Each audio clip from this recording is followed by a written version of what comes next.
मकर संक्रांति और पूजा विधि। मकर संक्रांति भगवान सूर्य के दक्षिणायन से उत्तरायण में आने का पर्व है। शिशिर ऋतु की विदाई और बसंत का अभिवादन और अगहनी फसल के काट कर घर में आने की खुशी में भी यह उत्साह मनाया जाता है।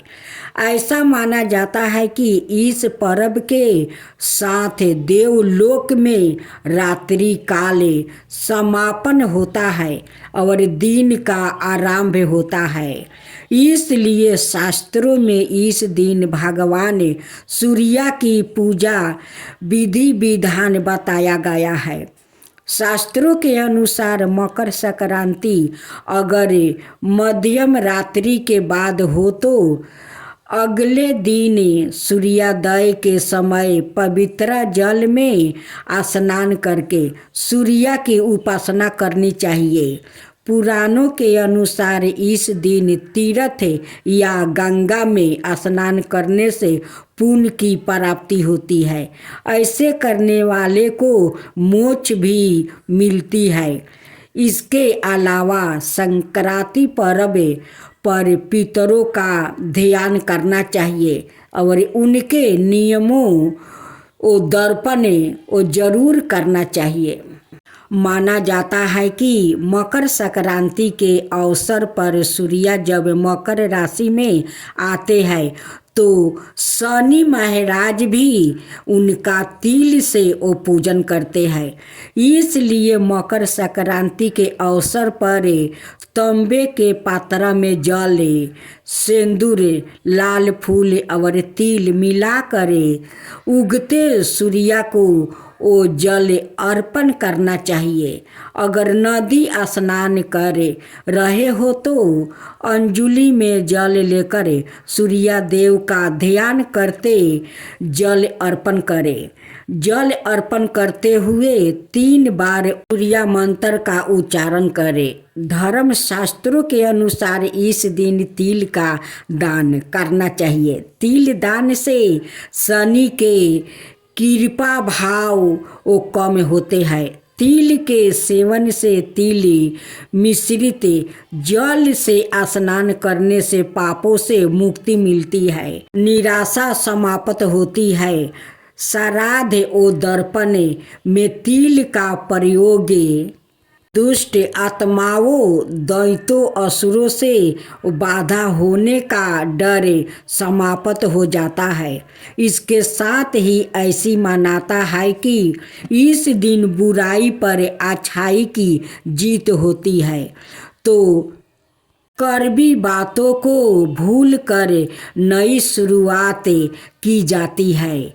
इसलिए तिल से बने लड्डू और बर्फी खाई जाती है। मकर संक्रांति के अवसर पर भगवान विष्णु की पूजा का भी विधान है और तिल श्री हरि को बहुत प्रसन्न होता है।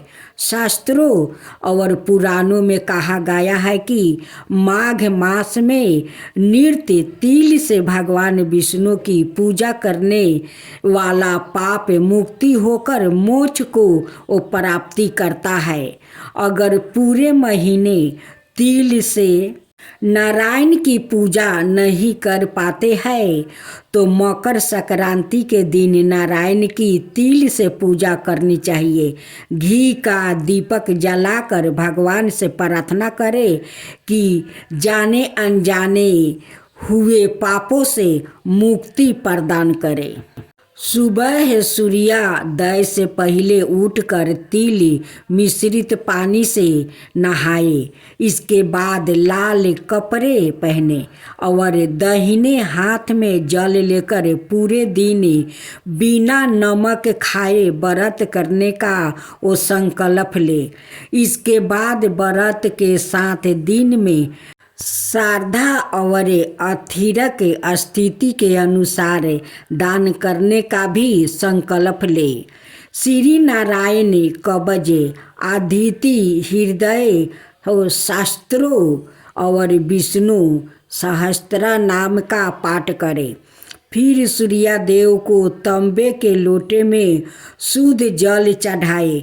इस जल में लाल फूल, लाल चंदन, तिल और थोड़ा सा गुड़ मिलाए। सूर्या को जल चढ़ाते हुए तांबे के बर्तन में जल गिराए। तांबे के बर्तन में इकट्ठा किया जल मदरा के पौधे में डाल दे।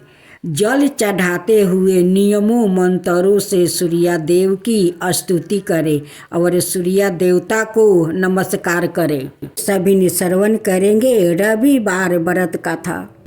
प्राचीन काल में एक लक्ष्मीनिया माई रहती थी। वह नियमित रूप से रविवार का वो व्रत किया करती थी।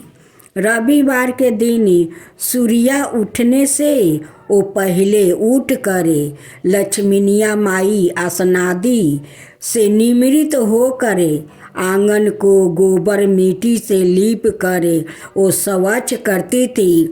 उसके बाद सूर्य भगवान की पूजा करते हुए रविवार व्रत वो सुन करे भगवान का भोग लगाकर दिन में एक समय भोजन करती थी। सूर्या भगवान की कृपा से लक्ष्मीनिया माई को किसी चीज का वो चिंता नहीं और ना कोई कष्ट था। धीरे धीरे उसका घर धन दौलत से वो भर रहा था। उस लक्ष्मीनिया माई को सुखी होते देखकर उसकी ईर्ष्यालु पड़ोसिन उससे वो जलने लगी।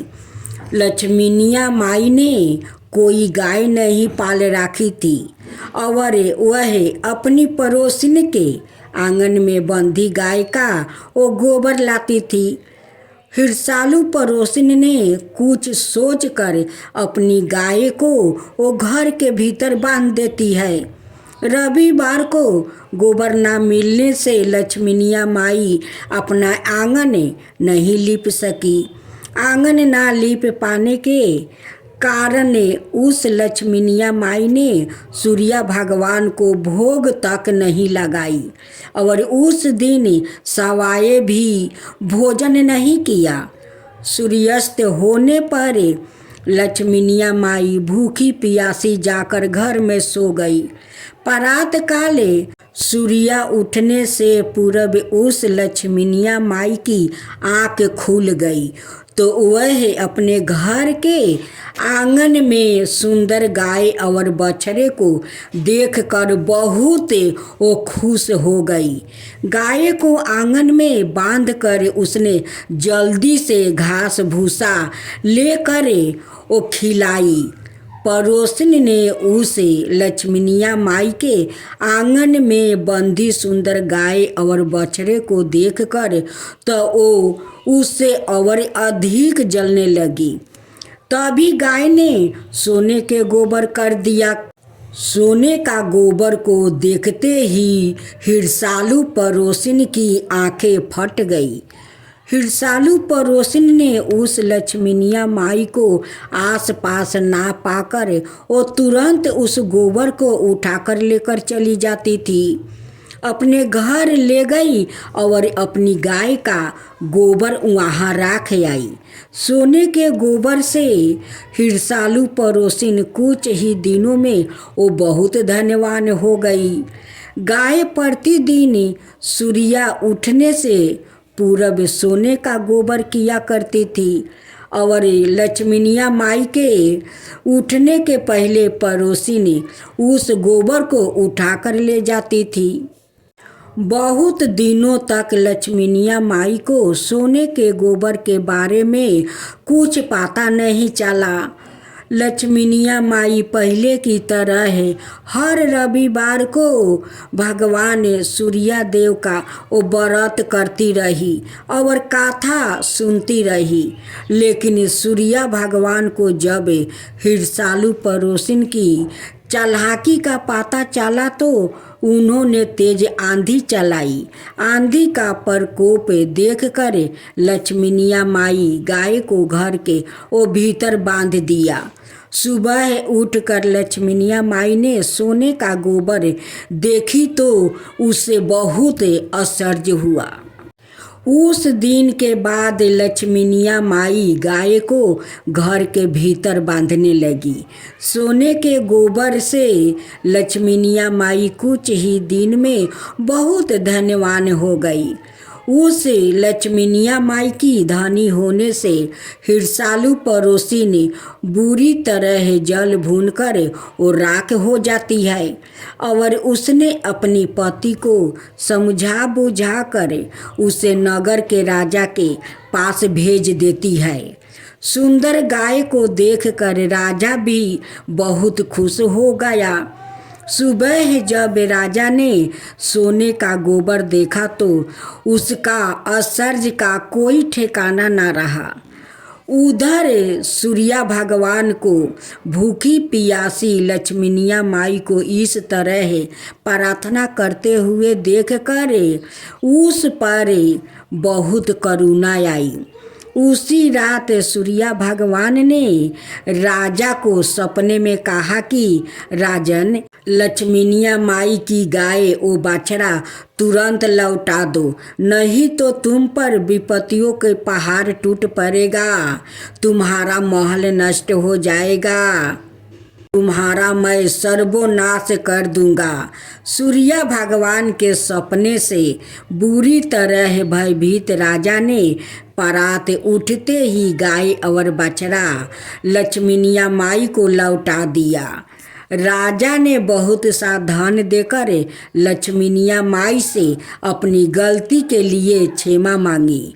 राजा ने हिरसालू पड़ोसी ने और उसके पति को उनकी इस दुष्टता के लिए दंड दिया। फिर राजा ने पूरे राज्य में घोषणा करवाई कि सभी स्त्री पुरुष रविवार का व्रत किया करो।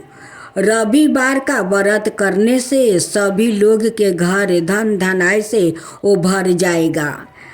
राज्य में चारों ओर खुशहाली छा गई।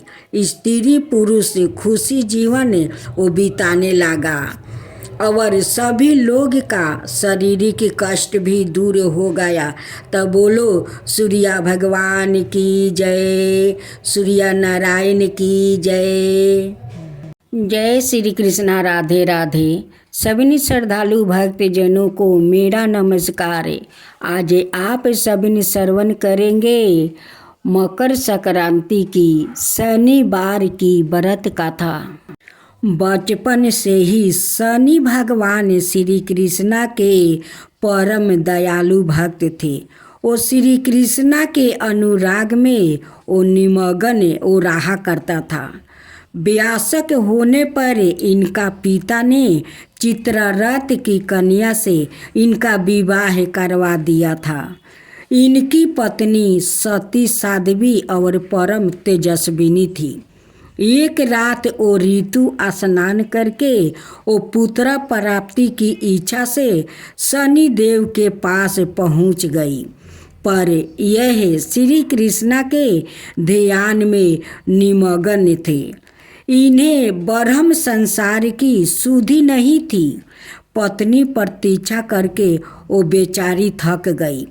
उसका ऋतु काल निष्फल हो गया।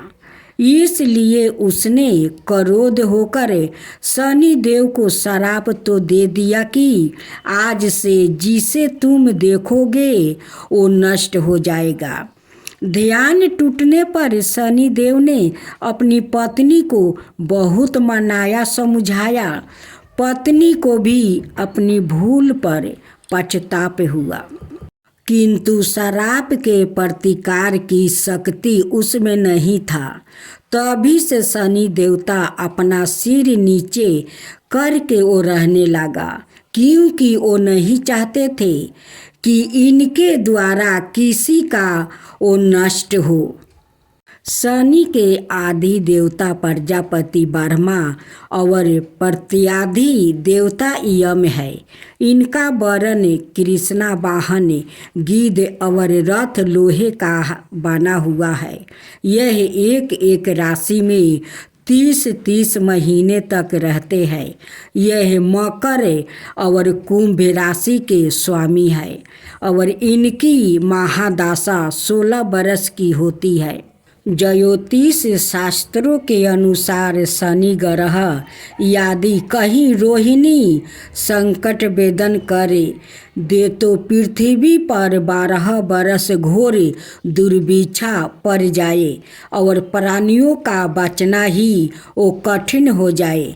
शनि ग्रह जब आने वाला था तब ज्योतिषियों ने महाराज दशरथ से बताया कि यदि शनि का योग आ जाएगा तो प्रजा अन्न जल के बिना तड़प तड़प कर मर जाएगी। प्रजा को इस कष्ट से बचाने के लिए महाराज दशरथ ने अपने रथ पर सवार होकर नक्षत्र मंडल में पहुंच गया। पहले तो महाराज दशरथ ने शनि देवता को नृत्य की भांति प्रणाम किया और बाद में क्षत्रिय धर्म के अनुसार उनसे युद्ध करते हुए उन पर संहार अस्त्र का साधन किया। शनि देवता महाराज की कर्तव्य निष्ठा से परम प्रसन्न हुआ और उनसे वर मांगने के लिए कहा। महाराज दशरथ ने वर मांगा कि जब तक सूर्य नक्षत्र आदि विद्यमान है तब तक आप संकट वेदन ना करें। शनि देव ने उन्हें वर देकर संतोष कर दिया। पितृ पक्ष की पौराणिक कथा के अनुसार जोग और भोग 2 भाई थे। दोनों अलग अलग रहते थे। जोग धनी था और भोग गरीब। दोनों में परस्पर बड़ा प्रेम था। जोग की पत्नी को धन का अभिमान था किंतु भोग की पत्नी बड़ी सरल हृदय की थी।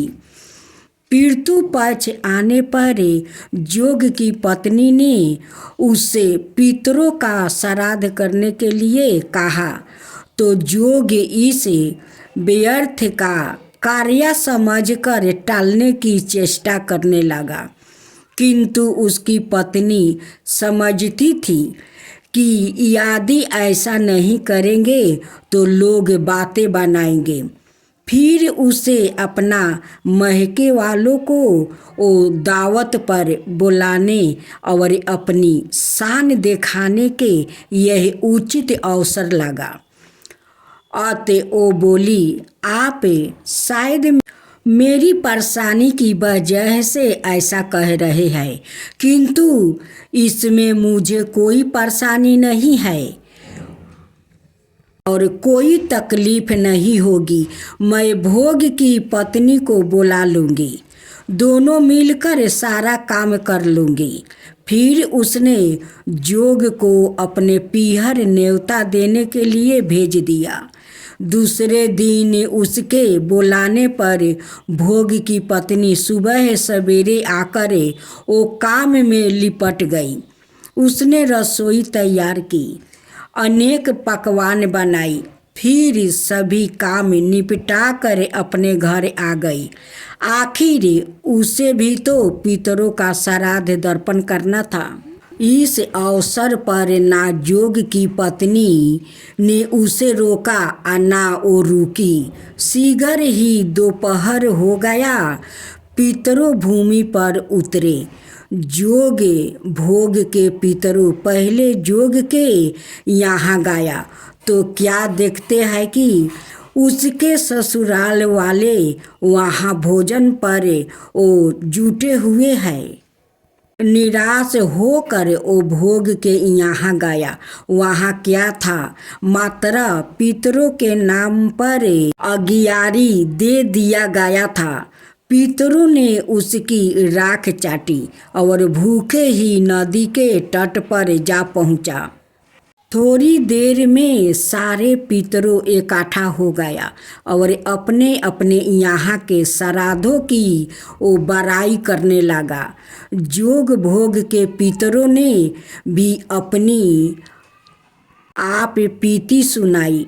फिर वो सोचने लगा, अगर भोग समर्थ होता तो शायद उन्हें भूखा ना रहना पड़ता, मगर भोग के घर में तो 2 जून की रोटी भी खाने को नहीं था।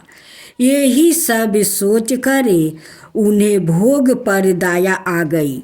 अचानक वो नाच नाच कर गाने लगा, भोग के घर धन हो जाए, भोग के घर धन हो जाए, भोग के घर धन हो जाए।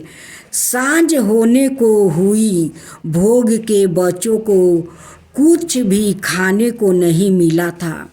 उन्होंने माँ से कहा, माँ भूख लगी है।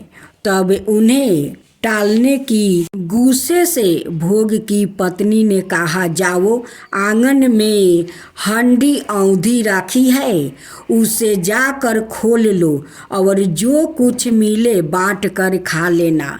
बच्चे वहाँ पहुँचा तो क्या देखते हैं कि हंडी मोहर से भरी पड़ी है।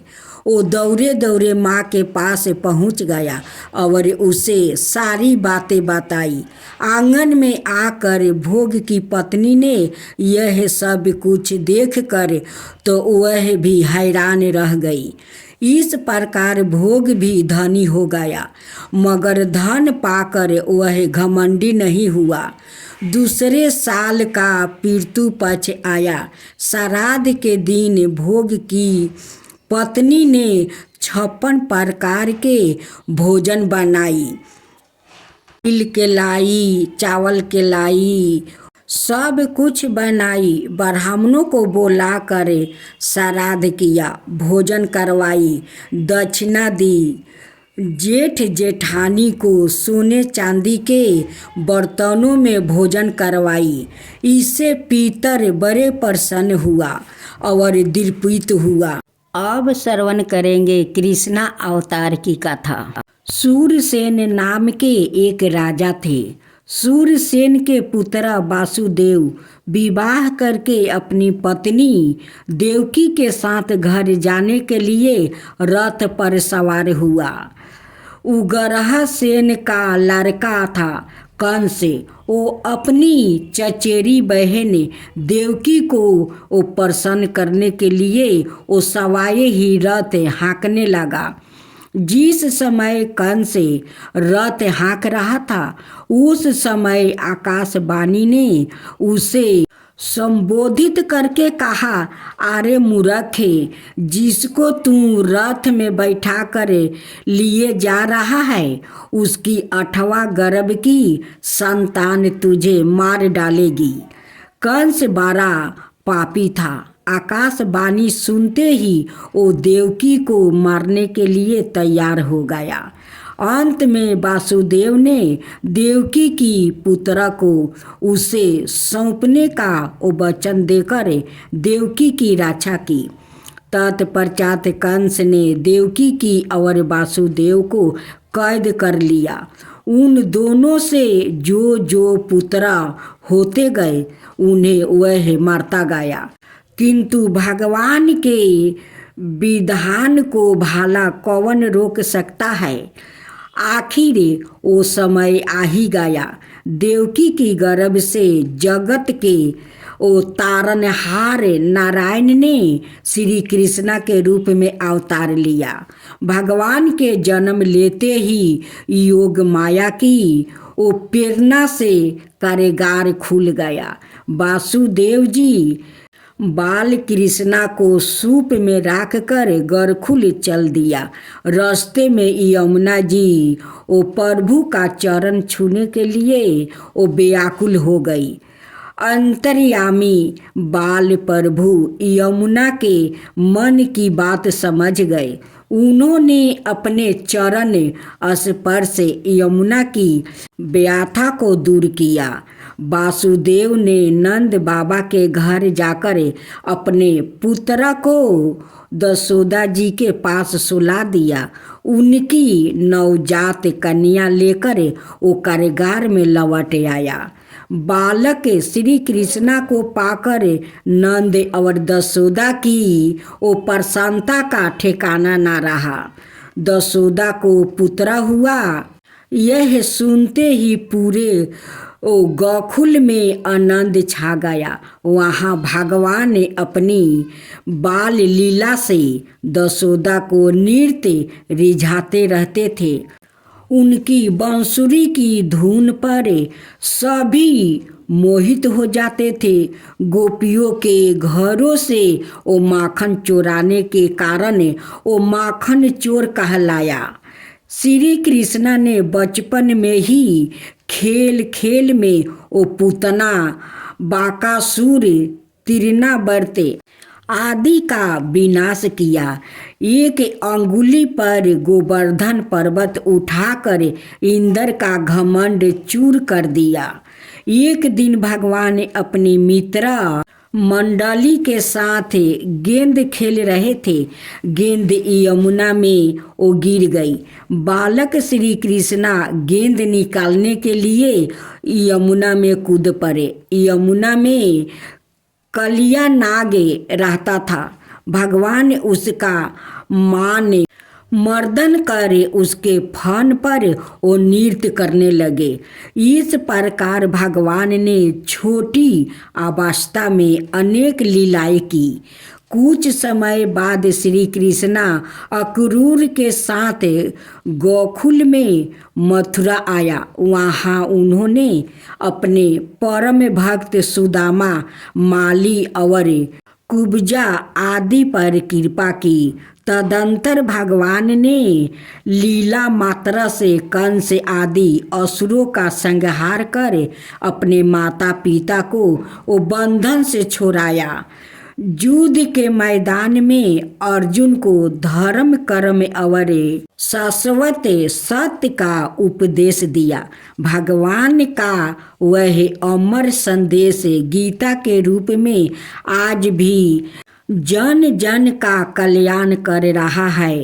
लीला पुरुषोत्तम भगवान श्री कृष्णा को हम सब नमस्कार करते हैं।